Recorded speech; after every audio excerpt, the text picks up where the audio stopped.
છેલ્લે આપણે અષ્ટકનો નિયમ અને એની મર્યાદા. અષ્ટકના નિયમની મુખ્ય મર્યાદાઓ આપણે કેટલી લીધી? 3. પહેલી મર્યાદા શું હતી? મધ્યસ્થી પરમાણુ અપૂર્ણ અષ્ટક. ચાલો ક્રમનું કોઈ મહત્વ નથી.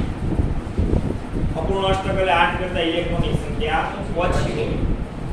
જે અણુમાં રહેલો મધ્યસ્થી પરમાણુ છે એની આસપાસ ઇલેક્ટ્રોનની સંખ્યા 8 કરતા ઓછી હોય તો એને મધ્યસ્થી પરમાણુ અપૂર્ણ અષ્ટક કહેવાય. આવું મોટા ભાગે બીજા આવર્તના શરૂઆતના જે 3 તત્વો છે અને એના જે સંયોજનો છે લિથિયમ, બેરિલિયમ અને બોરોન, શરૂઆતના 3 તત્વો થયા અને એના જે સંયોજનો છે એમાં આવું જોવા મળે છે. બરાબર, એના સંયોજનોમાં તમે જોશો એટલે મધ્યસ્થી પરમાણુ તરીકે લિથિયમ, બેરિલિયમ અને બોરોન જ આવશે.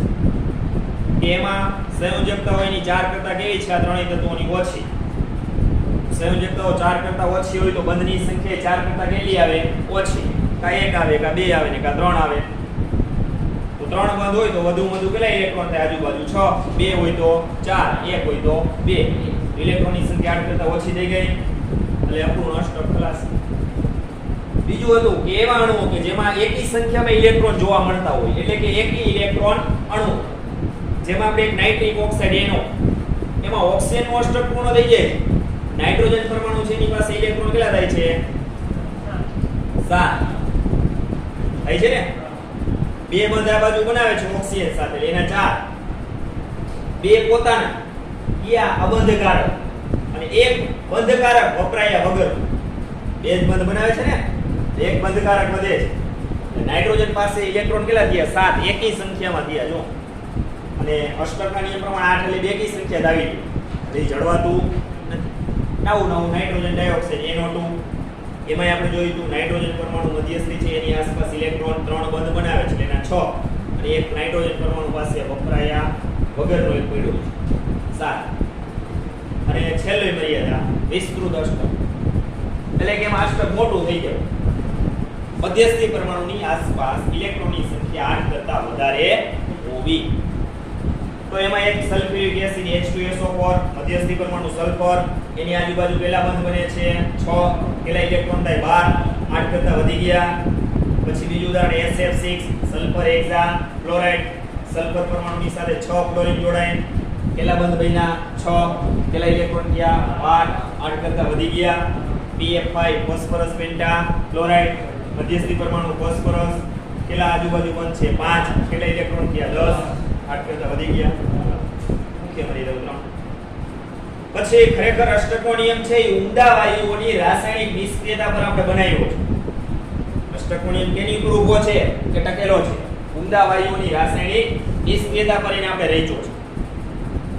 બરાબર ને? કારણ કે દરેક પરમાણુ છે એ ઇલેક્ટ્રોનની આપ-લે કરે એ કેટલી સંખ્યામાં કરે? જેથી કરીને નજીકના નિષ્ક્રિય વાયુ જેવી કે ઊંડા વાયુ જેવી સ્થાયી રચના પ્રાપ્ત કરે એટલી સંખ્યામાં જ કરે ઇલેક્ટ્રોનની આપ-લે. કાંઈ એટલા ઇલેક્ટ્રોન ગુમાવે, કાંઈ એટલા ઇલેક્ટ્રોન મેળવે, જેથી કરીને નજીકના નિષ્ક્રિય વાયુ જેવી સ્થાયી રચના પ્રાપ્ત થાય.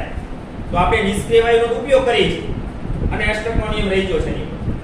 તો આનો મતલબ તો એમ થયો કે ઊંડા વાયુઓ ખરેખર રાસાયણિક પ્રક્રિયા કરતા હોવા જોઈએ નહીં, તો એના સંયોજનો બને નહીં. આમ છતાંય અમુક નિષ્ક્રિય વાયુઓ એવા ગુણાણા છે કે જે સંયોજનો અમુક માત્રામાં બનાવે છે, જેમાં ઝેનોન અને ક્રિપ્ટોનના ઓક્સિજન અને ક્લોરીન સાથેના સંયોજનો આપણે દર્શાવ્યા. જે તમે આગળ હતા P વિભાગના સંયોજનો ભણશો 12મા ધોરણમાં, ત્યારે આ સંયોજનો પાછા બંધારણ સાથે આવશે.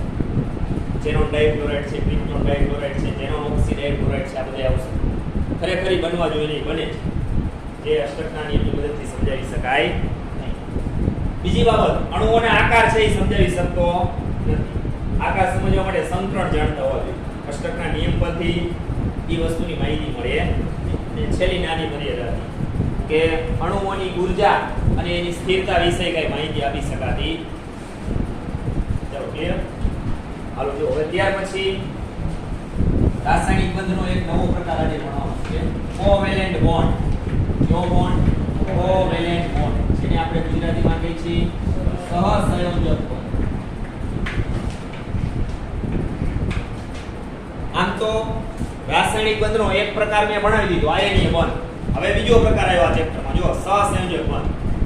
ચેપ્ટર પતી જશે એટલે બધાય બંધ આવી જશે. પૂરું થઈ જશે. દરેક બંધમાં શું વિશેષતા છે, શું એકબીજાથી જુદા પડે છે, દરેક બંધની પ્રબળતાઓ આશરે કેટલી છે સાપેક્ષમાં, આવી બધી વસ્તુ તમને ક્લિયર થઈ જવી જોઈએ, એટલે થઈ જ જશે. આયની બંધમાં તરત પડ્યો, દરેક બંધ આવે શબ્દ એટલે એક પ્રકારનું આકર્ષણ બળ જ છે.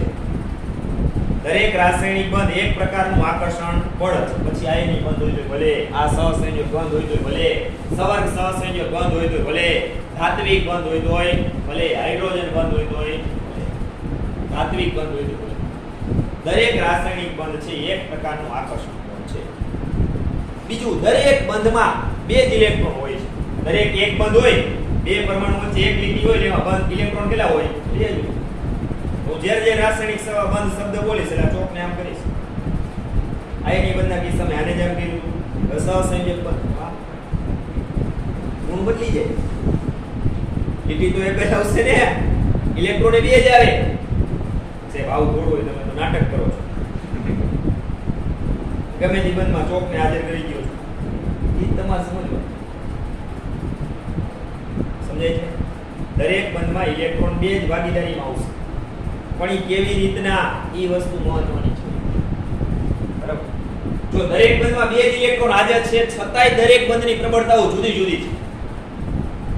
તરત તમને ક્લિયર થઈ જવું જોઈએ કે ઇલેક્ટ્રોન તો બે જ આવે દરેક બંધની અંદર, અને એ બે પરમાણુમાં જ આવે, આ બાજુનું આ બાજુ. આયની બંધના કિસ્સામાં ખાલી શું થાય છે? ઇલેક્ટ્રોનનું સ્થાનાંતર થાય છે. કોઈ એક પરમાણુ પરથી બીજા પરમાણુ પર ઇલેક્ટ્રોનનું સ્થાનાંતર થાય છે.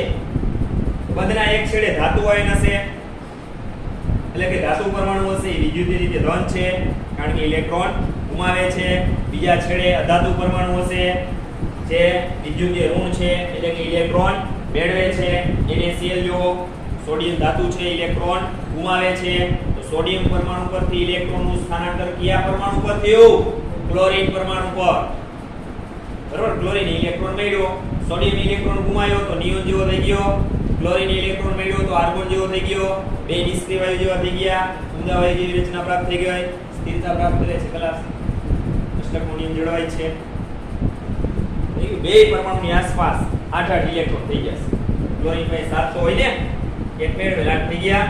સોડિયમની પાસે કેટલા હોય? બાહ્ય કોષમાં બાહ્ય કોષમાં 1 એ ગુમાવી દીધો, હવે 8 થઈ ગયા, 2 8 નિયોન જેવો થઈ ગયો ને. આવી જ રીતનું હોય. પણ અહીંયા હવે બંધનો પ્રકાર બદલાય છે. એટલે આયની બંધમાં તો ક્લિયર છે ને, એક છેડે ધન આયન, એક છેડે ઋણ આયન. બે પરમાણુ પર વીજભાર કેવા? પરસ્પર વિરુદ્ધ.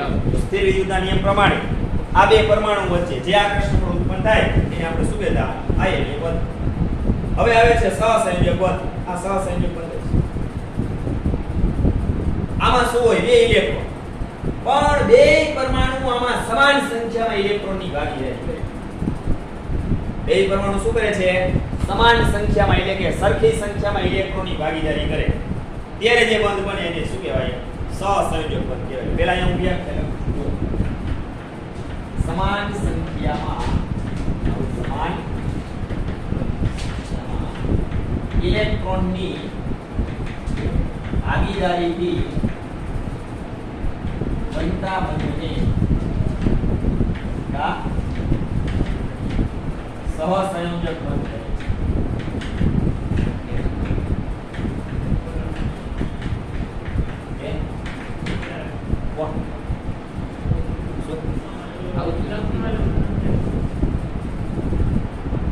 લખેલું નથી ઉપાધિ કેટલાની ઉપાધિ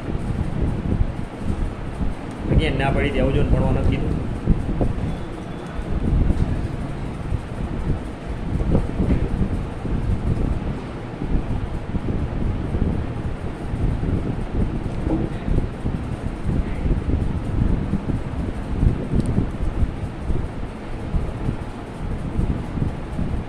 અહીંયા જોતા હતા કઈ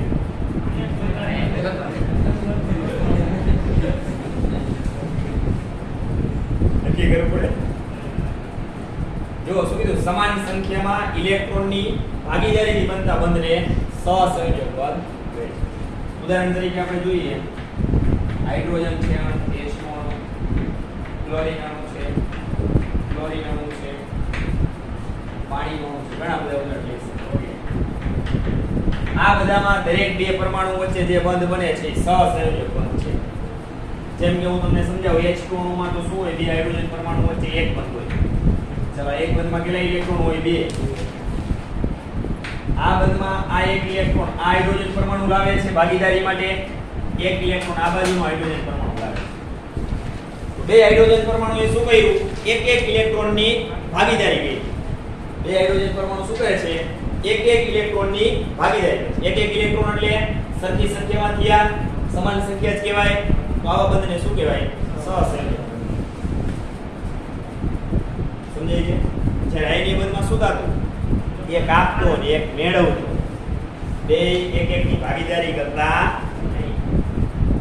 અહીંયા ઇલેક્ટ્રોનની ભાગીદારી થશે ને તો જ એ બે પરમાણુના અષ્ટક પૂર્ણ થશે અને ઊંડા વાયુ જેવી રચના પ્રાપ્ત થશે.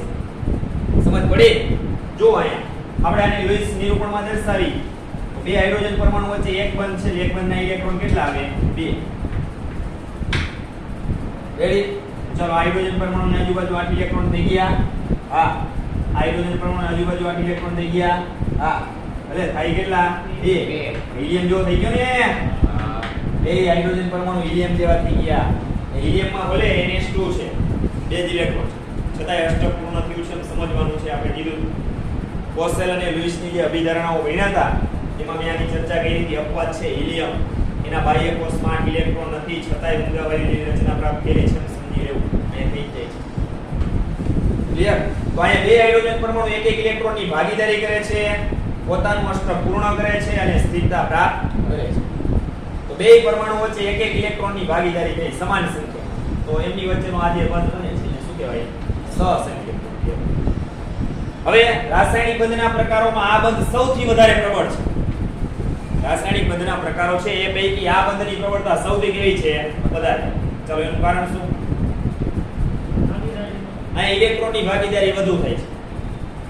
વિશે તમે બોલોમાં બે બાજુ એમ કહેતા નો, પણ તમે એમ કહેતા ગમે તે બંધ એમાં બે જ ઇલેક્ટ્રોન હોય. વળી તમે એમ કહીયું કે ઇલેક્ટ્રોનની ભાગીદારી વધુ થાય ઇલેક્ટ્રોન વધારા ન આવે. પણ અહીંયા બે પરમાણુ એકબીજાથી વધુ નજીક રહે પછી ઇલેક્ટ્રોનની ભાગીદારી કરે, વધુ નજીક રહે ઇલેક્ટ્રોનની ભાગીદારી વધુ ગણાય. આ અર્થમાં લેવાનું. સમજાય છે? બે પરમાણુ એકબીજાથી વધુ નજીક રહે, અંતર ઓછું, આકર્ષણ વધારે, બંધની પ્રબળતા વધારે. આને સમજવાનું. પછી બાકીના રાસાયણિક બંધના પ્રકારમાં શું હશે? બે પરમાણુ છે એ સહસંયોજક બંધની સાપેક્ષમાં એકબીજાથી થોડા દૂર હશે, અંતર વધશે, આકર્ષણ ઘટશે, બંધની પ્રબળતા ઘટશે. બાકી દરેક બંધમાં ઇલેક્ટ્રોન તો કેટલા હોય? બે જ હોય. પણ ભાગીદારી વધુ ઓછી આવી રીતના સમજવાનું અંતરના સંદર્ભમાં. અને આપણે પરમાણુ ત્રિજ્યા ભણાવી ત્યારે કીધું હતું સહસંયોજક ત્રિજ્યા એમાં જોયું તો બે પરમાણુના ગોળાઓ એકબીજાની અંદર ઘૂસી ગયા, એકબીજાથી વધુ નજીક હતા. બે પરમાણુના કેન્દ્રને જોડતું અંતર એ બંધ લંબાઈ કહેવાય. એમાં ઓછી આવે, એને ભાગ્યા 2 કરો એની ત્રિજ્યા ઓછી જ આવે. ધાત્વિક ત્રિજ્યામાં બે પરમાણુ માત્ર એકબીજાને સ્પર્શે છે અને વાન ડેર વાલ્સ ત્રિજ્યામાં એકબીજાને ક્યાંય આઘારીએ છે. અબંધિત પરમાણુ હિલિયમને નહીં લાગુ પડે. આવું બધું ભણ્યા ત્રીજી વસ્તુ છે. હવે ક્લિયર થઈ ગયું ને? દરેક રાસાયણિક બંધમાં શું થાય? બે પરમાણુ વચ્ચેની આંતરક્રિયા જોઈએ. પણ એ બે પરમાણુ એકબીજાથી કેટલા અંતરે ઉભા રહીએ અને પછી ઇલેક્ટ્રોનની ભાગીદારી કરે એ મહત્વ. સાવ એકબીજામાં આવે આવું ઘૂસી તો નો જ જાય. શું કામ? એ પોસિબલ જ નથી. કારણ કે બે પરમાણુના ઇલેક્ટ્રોન વચ્ચે શું થાય? સાવ તો એકબીજાની નજીક આવી જ ન શકે. તો આપણે લખવા માટે આટલું નજીકથી લખ્યું. બાકી બંધ લંબાઈ પાઇકોમીટર એકમમાં માપી છે સ્પેક્ટ્રોસ્કોપી સાધનની મદદથી. એના ઉપરથી ખ્યાલ તમને આવે કે આ બે એકબીજાથી કેટલા અંતરે રહ્યા છે, ગોઠવાયેલા છે. બાકી તો આ બધી વસ્તુ કેવી છે? ક્વોન્ટિટી સ્તરવાળી છે, સૂક્ષ્મ સ્તરવાળી. ત્યાં પરમાણુ જોઈ શકો છો, બંધને જોયા ગઈ. હમણાં જે દૂરની જે હમણાં બંધ બતાવી ઇલેક્ટ્રોનને જોઈ શકતા નથી. બધી આ વસ્તુઓ કરી છે, છતાં આપણે બે સરળતાથી બેઠા બેઠા કરી. ચાલો ક્લિયર? દરેક વખતે દરેક રાસાયણિક બંધમાં ઇલેક્ટ્રોન તો બે જ આવશે. ભલે આપણે આવા શબ્દ બોલી વધુ માત્રામાં ઇલેક્ટ્રોનની ભાગીદારી છે, વધુ એટલે તમારે એમ નહીં સમજવાનું કે 2 ની કઈ, 4 ની કઈ, 6 ની કઈ, 8 ની કઈ, આવું કઈ સમજવાનું નથી. વધુ માત્રામાં ભાગીદારી થાય એટલે અહીંયા બે પરમાણુ શક્યો એટલે એકબીજાની નજીક રહે છે, પછી ઇલેક્ટ્રોનની ભાગીદારી કરે છે. તો આ અર્થમાં ઇલેક્ટ્રોનની ભાગીદારી અહીંયા કેવી ગણાય છે? વધુ માત્રામાં ગણાય છે. અહીંયા સૌથી વધુ ભાગીદારી થાય છે એટલે આ બંધની પ્રબળતા સૌથી કેવી છે? વધારે છે. ચલો ક્લિયર? હવે આ વસ્તુની રજૂઆત જે આ કરી સહસંયોજક બંધ વિશેની એ લેંગમ્યુર નામના વૈજ્ઞાનિકે કરી છે. કોને? લેંગમ્યુર નામના સહસંયોજક બંધ વિશેની સમજૂતી 1919 માં લેંગમ્યુર નામના વૈજ્ઞાનિકે. સાથે સાથે લેંગમ્યુરે અષ્ટકે આપેલી જે રચના છે એટલે અષ્ટકની રચના છે અને લુઈસે આપેલી જે સમજૂતી છે એને ફગાવી દીધી. કોને? લેંગમ્યુરે. હાલતી ના દાવી બે અષ્ટકે આપેલી જે રચના છે અને લુઈસે કરેલી જે રજૂઆતો છે ને એ બેને લેંગમ્યુરે ફગાવી દીધી. જો પહેલા ફગાવી દીધી હવે એકથી લુઈસને કે હાલ આપણે બે ભેગા મળી કામ કરીએ અને આપણે બે ભેગા મળી અને બંધની સમજૂતી અને અણુઓના નિર્માણ સમજાય. પહેલા તો એક હાલતીમાં થઈ જાય કારણ કે એની રચના ફગાવી દીધી મતલબ આ થયું. પહેલા તો દરેક આવે એ શું કરે? પોતાનો જે દાવો છે એ માંડવાની રજૂઆત કરે ને એ પ્રકાર. પછી લુઈસ અને લેંગમ્યુર બે ભેગા થયા. એ બે ભેગા મળી અને આ જે સહસંયોજક બંધ છે એના વિશેની માહિતી આપી. ખરેખર સહસંયોજક બંધની માહિતી તો લેંગમ્યુરે આપી. પછી એ સહસંયોજક બંધ ધરાવતા અણુઓ છે એનો અભ્યાસ લુઈસ બિંદુ પરથી કરવા માટે ફરજિયાત આપણે કોનો અભ્યાસ કરવો પડે? લુઈસની રચનાનો અભ્યાસ કરવો પડે ને. એટલે એ અર્થમાં એને સાથે રહી કારણ કે લેંગમ્યુરને અણુઓના લુઈસ નિરૂપણો વિશેની કાંઈ માહિતી હતી નહીં. એને અણુઓના અંદર પરમાણુ વચ્ચેના જે સહસંયોજક બંધ હોય આવા એની માહિતી હતી કે આ સહસંયોજક બંધ કેવી રીતના બને, કોને કહેવાય, એ માહિતી કેની પાસે હતી? લેંગમ્યુર પાસે હતી. પછી એ અણુઓની અંદર દરેક પરમાણુ વચ્ચે જે બંધ હોય અને એ બંધના ઇલેક્ટ્રોન બિંદુઓ સ્વરૂપે દર્શાવી એને લુઈસ રચનામાં કેમ ફેરવવું એ લુઈસને જ ખબર હતી. અને એના ઉપરથી આપણે તરત ખબર પડી જાય આવી રીતના 8 ઇલેક્ટ્રોનની થઈ જાય તો અષ્ટક પૂર્ણ થાય કે નહીં. એટલે લેંગમ્યુરે લુઈસનો સહારો લીધો અને બે ભેગા મળી અને આ સિદ્ધાંત રજૂ કર્યો જેને લુઈસ લેંગમ્યુર સિદ્ધાંત કહેશું. શું કહેશું? લુઈસ લેંગમ્યુર સિદ્ધાંત. એના આધારે હવે આપણે અણુઓની રચના સમજવાની છે. તો આ સિદ્ધાંતની અમુક શરતો છે બંધને નિરૂપણ માટે, બંધ બનવા માટે. એ તમે જાણો છો. પહેલી બાબત, આ દરેક બંધ છે દરેક બંધ એ પરમાણુઓ વચ્ચેની ઇલેક્ટ્રોનની ભાગીદારીનું પરિણામ છે. દરેક બંધ કેવી રીતના બને છે? ઇલેક્ટ્રોનની ભાગીદારીને કારણે બને છે. આપણે ટૂંકમાં જ કીધેલું છે આની પહેલા. દરેક બંધ છે એ પરમાણુઓ વચ્ચેની ઇલેક્ટ્રોનની ભાગીદારીનું પરિણામ છે. બીજી બાબત કે આ બંધની રચનામાં જે પરમાણુ ભાગ લે એ સંયોજાતા પરમાણુ કહેવાય. શું કહેવાય? સંયોજાતા. કારણ કે અણુમાં તો ઘણા બધા પરમાણુ હોય. બધાય પરમાણુ બંધની રચનામાં ભાગ લે નહીં. તો બંધની રચનામાં ભાગ લેતા જે પરમાણુ છે એ સંયોજતા પરમાણુ કહેવાય. આ સંયોજતા પરમાણુ શું કરે છે? ઇલેક્ટ્રોનની ભાગીદારી કરે છે જેથી કરીને એનું અષ્ટક છે એ બને છે અથવા પૂર્ણ થાય છે. બાહ્ય કોષનું અષ્ટક અને ઊંડા વાયુ જેવી રચના પ્રાપ્ત કરે છે અને સ્થિરતા પ્રાપ્ત કરે છે.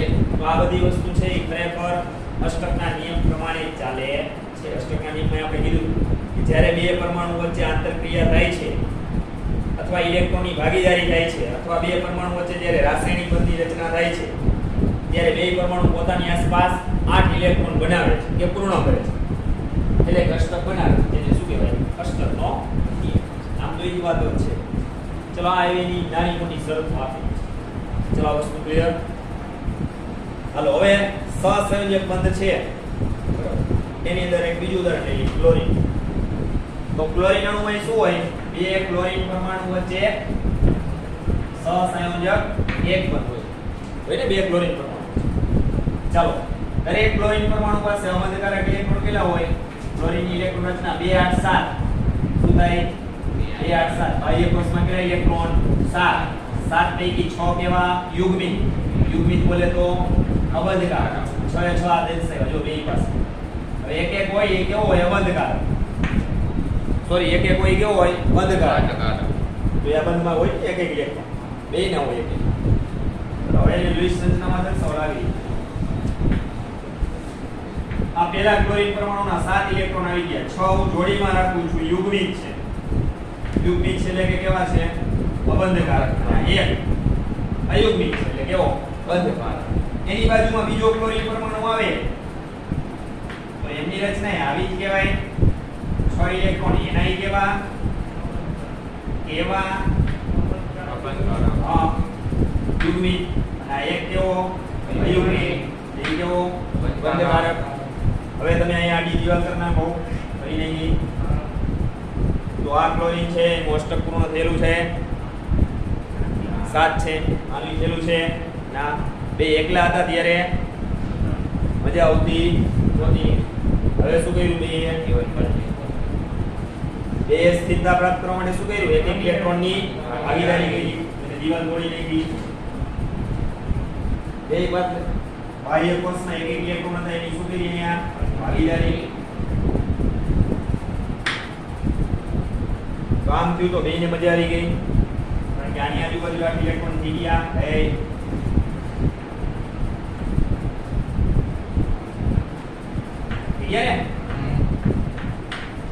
આની આજુબાજુ આઠ થઈ ગયા, એના અષ્ટક પૂર્ણ થઈ ગયા. ચલો રેડી. હા ભાઈ ચલો હવે સહસંયોજક બંધના પ્રકાર. સહસંયોજક બંધના પ્રકાર ચલો એકદમ સરળ થઈ જશે. પેલો પ્રકાર આપણે જોઈ રહ્યા છીએ સહસંયોજક એક બંધ. સહસંયોજક એક બંધ.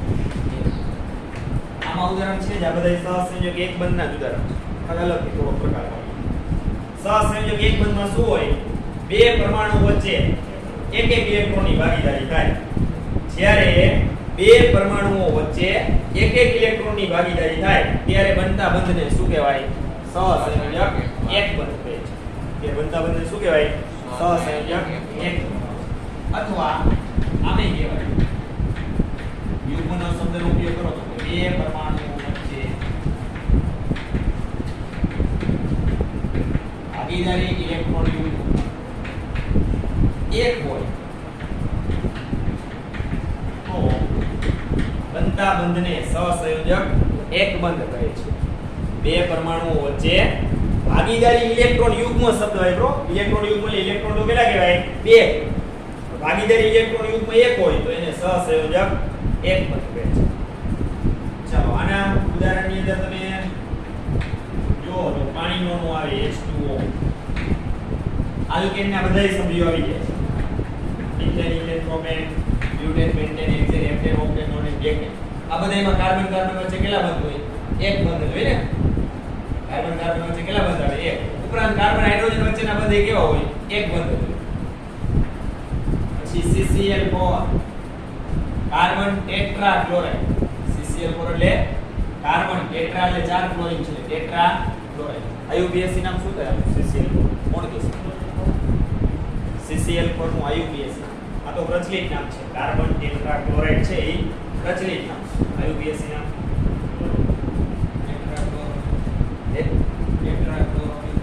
Tetra chloro methane. સરસ. 4 ક્લોરીન. ક્લોરીન માટે પૂરક છે ક્લોરો. 4 વખત આવે એટલે કયો પૂરક આવે? ટેટ્રા. એક કાર્બન એટલે આલ્કેનનું નામ શું આવે? મિથેન. Tetra chloro methane. પ્રચલિત નામ કાર્બન ટેટ્રા ક્લોરાઇડ.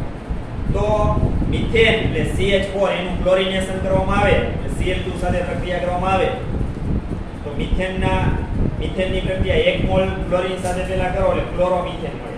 એક હાઇડ્રોજનનું ક્લોરીનથી વિસ્થાપન થાય CH3Cl ક્લોરોમિથેન મળે.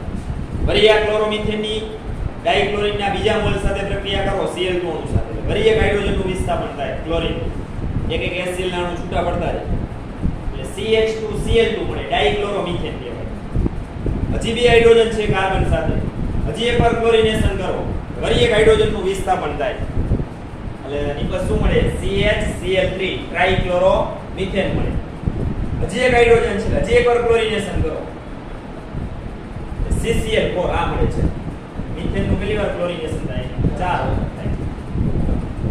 દરેક ટપકામાં એક એક નિપજ મળે. આ બધી નિપજ અગત્યની છે. આ બધી જ નિપજ અગત્યની છે. ક્લોરોમિથેન, ડાઇક્લોરોમિથેન, ટ્રાઇક્લોરોમિથેન ને ટેટ્રાક્લોરો.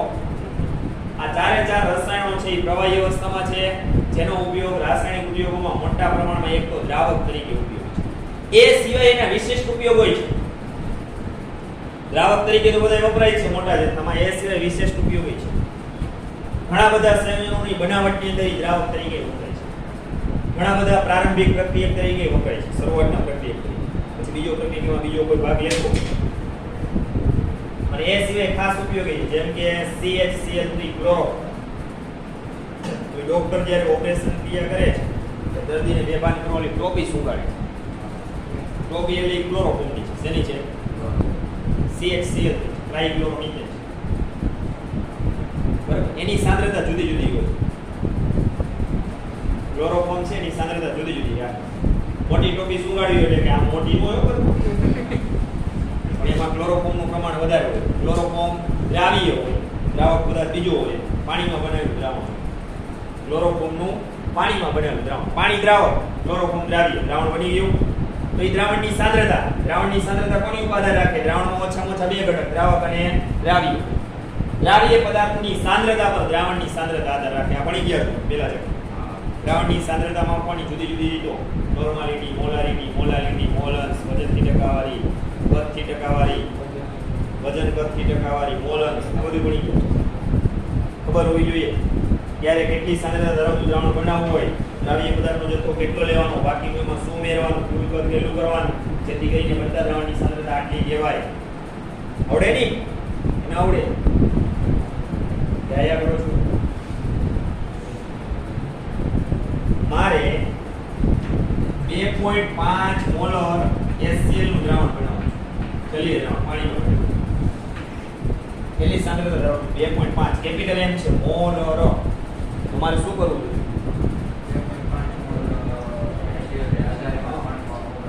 2.5 HCl નો જથ્થો કેટલો લેવાનો? 2.5.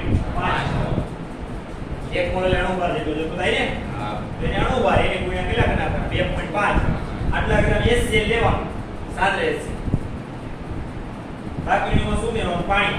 દ્રાવણનું કુલ કદ કેટલું કરવાનું? 1 લિટર.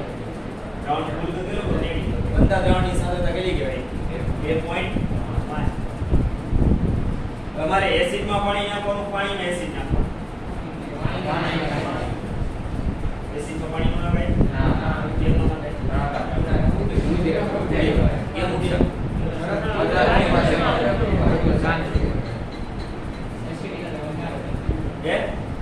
વધારે શાંતિ એસિડિક વધારે એસિડિક તો શું નાઇટ્રિક એસિડ તો એસિડ હોય તેની એસિડિકતા વધારે જ હોય છે. કારણ શું છે? પાણી ઉમેરવાનું ઉષ્મા યાદી મૂકીને એને પાત્ર ગરમ થાય. એસિડની અંદર તમે જ્યારે પાણી ઉમેરો છો ને ત્યારે એ પ્રક્રિયા ઉષ્માક્ષેપણ છે. પ્રચંડ ઊર્જાનો જથ્થો છૂટો પડે. ઉડે છે ને ફુવારાથી બોલે છે, ઊર્જા છૂટી પડી છે. એના અણુ ગતિમાન અવસ્થામાં આવી જાય. જો તમે એની ઝપટમાં આવી જાઓ, તમે પહેલા કોણ હતા, ઝપટમાં આવ્યા પછી તમે કોણ છો એ ઓળખવા મુશ્કેલ છે. આવું ભવિષ્યની અંદર આ ક્ષેત્રમાં કેમિસ્ટ્રી લાઈનમાં આગળ જાઓ તો આવો કામો કરવો. સાંદ્ર એસિડની અંદર પાણી નાખવું બંધ હોય તો અલગ વસ્તુ, પણ એની જગ્યાએ કરવામાં શું આવે તો આપણે કુલ કદ 1 લિટર તો કેવી રીતના પોસિબલ? તમારે આશરે 500 ml નું 1000 ml નું બીકર લેવાનું, એમાં આશરે 500 ml જેટલું પાણી લઈ લેવાનું.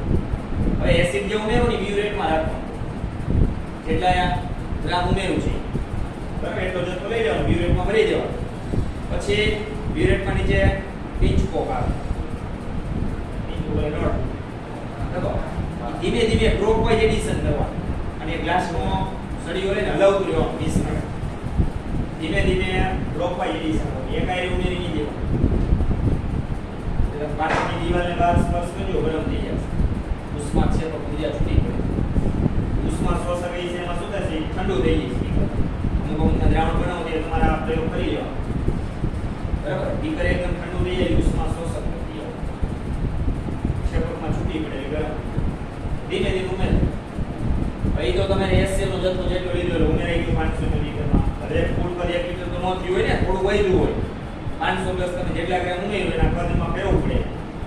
એટલો વધી ગયો. હવે બાકીનું 1 લિટર કરવા શું કરવાનું? 1000 ml કરવા. બાકીનું હવે પાણી ઉમેરી દેવું એકી સાથે.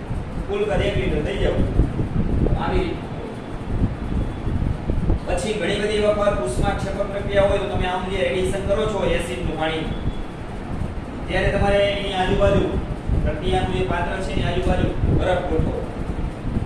શું કરવું પડે? બરફ. શું કરે? શોષી લીધી. એટલે પાત્ર છે વધુ ગરમ થાય, કારણ કે એની ક્ષમતા હોય અહીંયા સુધી થાય ને પણ તૂટી જાય.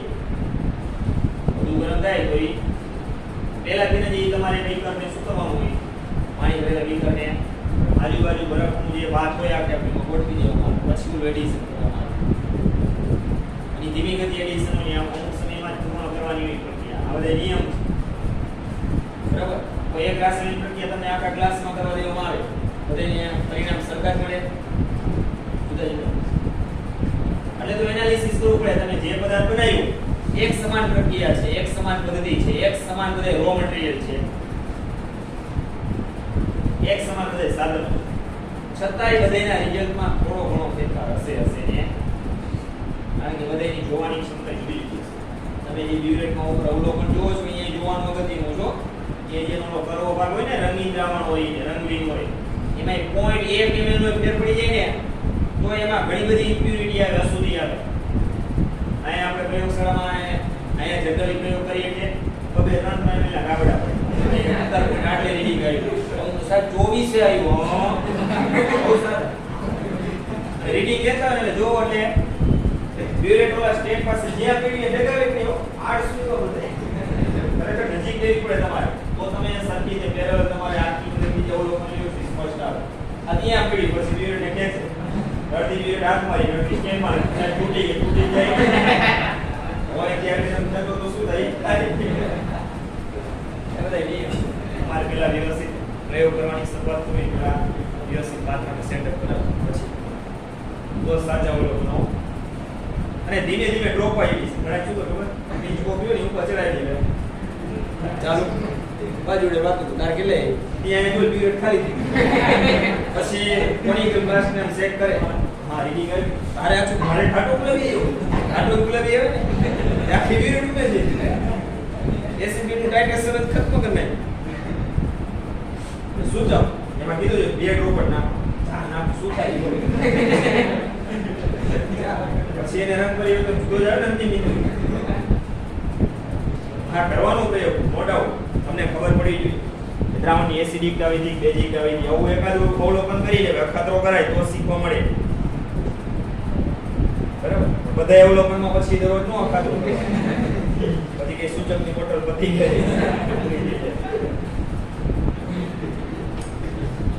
ચાલો રેડિયા રાખો દાખલો ભણી ગયા અગત્યનું છે એ વસ્તુ આગળ જતા તમને ઉપયોગી બનશે.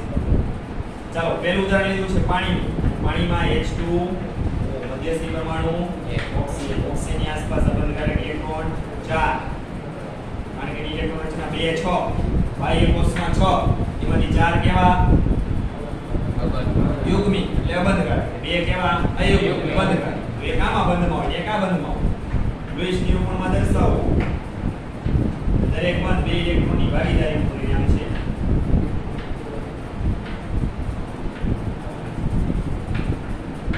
ઓક્સિજન પરમાણુની આસપાસ 8 ઇલેક્ટ્રોન, હાઇડ્રોજનની આસપાસ 2, બધાના અષ્ટક પૂર્ણ થઈ ગયા. રેડી. બીજું ઉદાહરણ આપણે એમાં CCl4 નું કાર્બન ટેટ્રા ક્લોરાઇડ. ચલો એમાં મધ્યસ્થી પરમાણુ કોણ કાર્બન, એની આસપાસ કેટલા બંધ 4. દરેક બંધના ભાગીદારીના ઇલેક્ટ્રોન કેટલા આવે 2.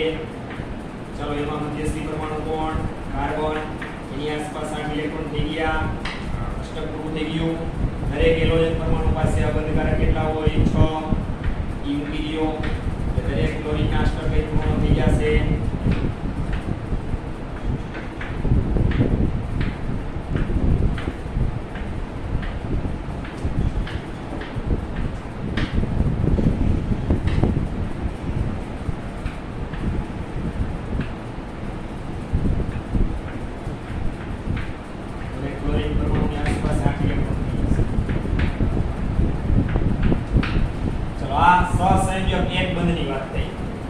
ત્યાર પછીનો બીજો પ્રકાર છે સહસંયોજક દ્વિબંધ. સહસંયોજક દ્વિબંધ. આની અંદર શું આવે 2 પરમાણુઓ વચ્ચે બે ઇલેક્ટ્રોનની ભાગીદારી થાય. આ બાજુનો પરમાણુ 2 ઇલેક્ટ્રોન લાવે, આ બાજુનો પરમાણુ 2 ઇલેક્ટ્રોન લાવે. બે ઇલેક્ટ્રોનની ભાગીદારી થઈ તો કેવી સમાન સંખ્યાવાન ને તો બનતા બંધને શું કહેવાય સહસંયોજક દ્વિબંધ કહે છે. અથવા આ પ્રમાણે કીધું કે 2 પરમાણુ વચ્ચે ભાગીદારી ઇલેક્ટ્રોન યુગ્મનો ઉપયોગ કરો તો કેટલા આવે 2 ઇલેક્ટ્રોન યુગ્મ કેટલા કહેવાય 2 કુલ ઇલેક્ટ્રોન કેટલા થયા 4 તો એને શું કહેવાય સહસંયોજક દ્વિબંધ. ચલો આના ઉદાહરણમાં એક ઓક્સિજન અણુ આવે. આ સિવાય ઘણા બધા ઉદાહરણો તમે જેમ જેમ અભ્યાસમાં આવશે એમ ખબર પડશે. પછી આલ્કીન અણુ બધે આવી જાય. ઇથિન, પ્રોપીન, બ્યુટીન, પેન્ટીન, હેક્સીન, હેપ્ટીન, ઓક્ટીન, મોનિન, હેક્સીન વગેરે. ઓક્સિજનમાં શું હોય? બે ઓક્સિજન પરમાણુ વચ્ચે દ્વિબંધ. બે ઓક્સિજન પરમાણુ પાસે અબંધકારક ઇલેક્ટ્રોન કેટલા હોય? 4 બરાબર. અહીંયા દર્શાવી છે લુઈસ રચના સંબંધિત છે. લુઈસ રચના દર્શાવો એટલે બે બંધના ઇલેક્ટ્રોન કેટલા થાય? 4. બે ઓક્સિજન પરમાણુ પાસે 4 ઇલેક્ટ્રોન તો અબંધકારક હતા.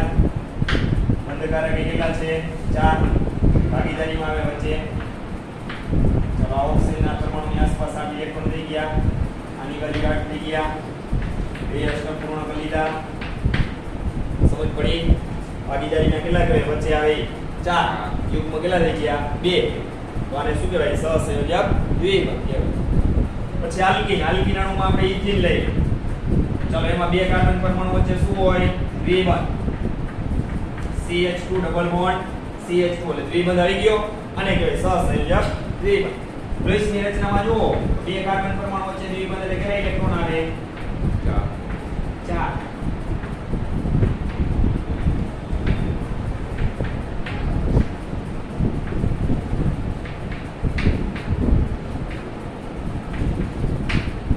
ચલો આ કાર્બનની આસપાસ 8 ઇલેક્ટ્રોન થઈ ગયા. આની આસપાસ 8 થઈ ગયા. દરેક હાઇડ્રોજનની આસપાસ 2 થઈ ગયા. બધા જો એકબીજાના અષ્ટક પૂર્ણ કરે છો. સમજાઈ ગયું? અને ત્યાર પછીનો ત્રીજો પ્રકાર સહસંયોજક દ્વિબંધ. અહીંયા શું આવે? બે પરમાણુઓ વચ્ચે 3 ઇલેક્ટ્રોનની ભાગીદારી થાય. કેટલા? 3. આ બાજુનો પરમાણુ 3 ઇલેક્ટ્રોન લાવે. આ બાજુનો પરમાણુ 3 ઇલેક્ટ્રોન લાવે. તો ઇલેક્ટ્રોનની ભાગીદારી કેવી થઈ? સમાન સંખ્યા. થઈ ને? અથવા યુગ્મનો ઉપયોગ કરો તો બે પરમાણુઓ વચ્ચે ભાગીદારી ઇલેક્ટ્રોન યુગ્મ કેટલા હોય? 3. તો બનતા બંધને શું કહેવાય? સહસંયોજક દ્વિબંધ કહે છે. આની અંદર ઉદાહરણમાં જુઓ તો નાઇટ્રોજન અણુ આવે એકનું અને આલ્કાઇન વર્ગના સંયોજનો આવે. આલ્કાઇન વર્ગમાં પ્રથમ સભ્ય કોણ આવે? ઇથાઇન. પછી પ્રોપાઇન, બ્યુટાઇન, પેન્ટાઇન, હેક્સાઇન, હેપ્ટાઇન, ઓક્ટાઇન, નોનાઇન, હેકેન આ બધા આવે. ચલો નાઇટ્રોજનમાં શું હોય? બે નાઇટ્રોજન પરમાણુ વચ્ચે 3 બંધ હોય. સંયોજકતા 3 તો પૂરી થાય ને. બે ઇલેક્ટ્રોન કેવા હોય? પોતાના અબંધકારક. લુઈસ રચના દર્શાવો એટલે 3 બંધ એટલે ભાગીદારી ઇલેક્ટ્રોન યુગ્મ દરેક બંધનું એક એક કણ હોય. કેટલા ઇલેક્ટ્રોન થાય? 6. આ 6 માં બે પરમાણુના કેટલા હોય? 3. ચાલો બે નાઇટ્રોજન પરમાણુની આસપાસ 8 ઇલેક્ટ્રોન થઈ ગયા. જો આનું અષ્ટક પૂર્ણ. આનું અષ્ટક ગઈ. આના 8 ઇલેક્ટ્રોન. આના 8 ઇલેક્ટ્રોન. આલ્કાઇનમાં ઇથાઇન લ્યો. CH triple bond CH. ચાલો આ બંધના કેટલા ઇલેક્ટ્રોન? 2. એ વચ્ચે કેટલા બંધ બને છે? 3. કેટલા ઇલેક્ટ્રોન આવે? 6. તો આ કાર્બનની આસપાસ 8 ઇલેક્ટ્રોન. આની આસપાસ 8. હાઇડ્રોજનના 2. હાઇડ્રોજનના 2. આના 2. આના 8. આના 8. આના 2. દરેક પરમાણુના અષ્ટક પૂર્ણ થઈ ગયા. ભાગીદારીના છે એ તમને ખબર પડી જાય. વચ્ચે આપી દઉં. અહીંયા CH1 બંધ, CH1 બંધ, 6 ઇલેક્ટ્રોન. તો 3 યુગ્મ તો કેટલા બંધ? 3. તો આને કહેવાય સહસંયોજક દ્વિબંધ. ચલો ક્લિયર? આ સહસંયોજક બંધના પ્રકારો છે. એ તો ક્લિયર છે, આવડી જાય છે. એક બંધ, દ્વિબંધ અને તમને આ મેઇન ફોર્મ્યુલા ખબર હોવી. ચલો રેડી? આ સહસંયોજક બંધ વિશેની વાત થઈ. પછી આમાં સિગ્મા અને પાઈ બંધ આવશે. આમાં તો બધા સિગ્મા બંધ જ હોય. આમાં પહેલો બંધ બની સિગ્મા, બીજો બની પાઈ. આમાં પહેલો બની સિગ્મા, બાકીના બે બની પાઈ. પછી હું એ શીખડાવીશ કે સિગ્મા બંધની પ્રબળતા વધારે હોય, પાઈ બંધની પ્રબળતા ઓછી હોય. તો એના માટે સિગ્મા કક્ષક. સિગ્મા બંધ બનવા માટે કઈ કક્ષકો જવાબદાર? સિગ્મા કક્ષક. પાઈ બંધ બનવા માટે પાઈ કક્ષક. આ કક્ષકોનું જે સમીકરણ થાય કેવી રીતના? તો એ કક્ષકોનું સમીકરણ એટલે સંકરણ. બરાબર? આ ચેપ્ટરમાં આપણે સંકરણ વાળો મુદ્દો ભણીશું તો તમને ખ્યાલ આવી જશે. અને પછી હું સિગ્મા અને પાઈ બંધની રચના કક્ષકોના સમીકરણ દ્વારા આકૃતિ દોરી સમજાવીશ. આવડી જશે. તો તમને ત્યારે ખબર જ પડી જશે કે સિગ્મા બંધ પ્રબળ હોય પાઈ બંધ એનું પારણી બંધ. ચાલો આ રાસાયણિક બંધનો બીજો પ્રકાર એ સહસંયોજક. ચાલો ક્લિયર. હવે એક રદ કરેલો પ્રશ્ન છે નિયમનિષ્ઠ ભાગ. એ કેમ ગણવો હોય નેક્સ્ટ વીકમાં શીખવાડીશું. પછી સાથે સાથે આપણે લુઈસ રચનાઓ આઈનો માટે અણુ માટે શીખવાડી દીધેલું છે ટપકા મૂકીને આવી રીતે. પણ સાથે સાથે એની પ્રેક્ટિસ કરી લઈશું. બરાબર. ત્યાર પછી જુદી જુદી વ્યાખ્યાઓ ચાલુ થશે. બંધ એન્થાલ્પી, બંધ લંબાઈ.